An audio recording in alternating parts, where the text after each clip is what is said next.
नमस्कार दोस्तों, जय जोहार, जय सेवा, जय छत्तीसगढ़। दोस्तों आज वीडियो में आप लोगों को मैं विकासखंड स्तरीय युवा महोत्सव के छोटा सा वीडियो दिखाने वाला हूं।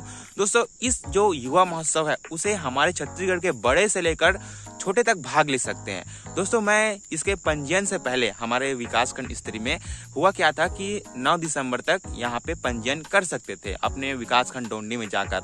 और इसके लिए दोस्तों मुझे जानकारी मिला तो मैंने अपने इंस्टाग्राम, फेसबुक, व्हाट्सएप सब में स्टेटस रखा था कि आप लोग कोई भी इसमें भाग ले सकते हो। और बहुत सारे नृत्य हैं दोस्तों, भाषण है, क्विज है, खो खो, कबड्डी, जिसमें दोस्तों 15 वर्ष से 40 वर्ष को अ वर्ग में रखा गया था और दोस्तों 40 वर्ष के बाद को ब वर्ग में। तो इस तरह से खेल हो रहा है दोस्तों।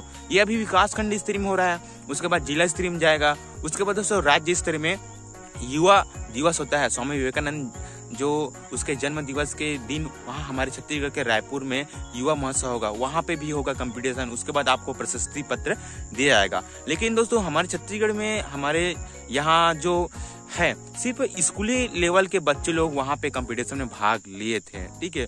तो हम लोग जैसे कॉलेज कर रहे हैं या कुछ कर रहे हैं, इन लोग बिल्कुल आए ही नहीं थे यार। तो मैं क्या समझूं, बाद में चिल्लाते हैं कि हमें ये नहीं मिल रहा है, वो नहीं मिल रहा है। इसी प्रशस्ति पत्र से आगे आप लोगों को मार्ग मिल सकता है दोस्तों। कुछ जॉब वगैरह में आपको मिलता है अनुभव में, या कोई प्रमाण पत्र होता है, स्पोर्ट कोटा से निकलता है कोई भी वैकेंसी, तो इस प्रमाण पत्र को दिखा के आप लोग क्या कर सकते हो, आगे बढ़ सकते हो। लेकिन कोई इंटरेस्ट नहीं है। मैंने स्टेटस, इंस्टाग्राम सभी में डाला था दोस्तों, एक बंदे ने भी कमेंट नहीं किया कि क्या चीज है करके। तो ऐसे में कैसे हम लोग आगे बढ़ सकते हैं। मेरा काम ये होता है कि आप लोगों को अपडेट करना। मैं भाग नहीं लूंगा, लेकिन मैं आप लोगों को इन्फॉर्मेशन देते रहता हूं दोस्तों।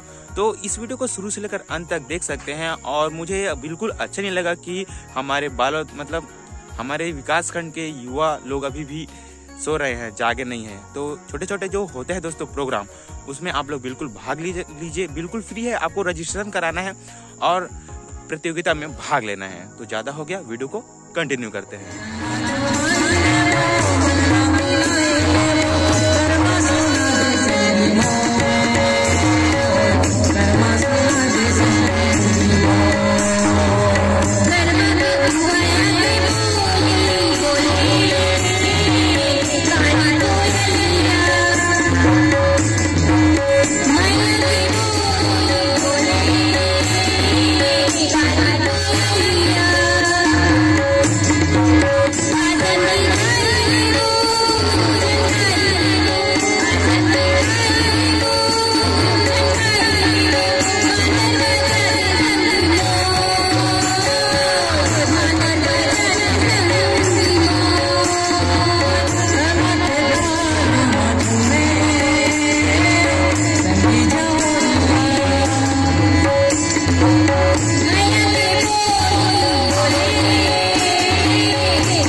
अपने आप को अपडेट रखने के लिए हमेशा न्यूज पढ़ा करिए। सुबह होता है उसके बाद न्यूज पढ़ लिया करिए, क्योंकि उसमें आज कौन कौन से प्रोग्राम है उसको बताया जाता है, क्या होने वाला है उसको भी बताया जाता है।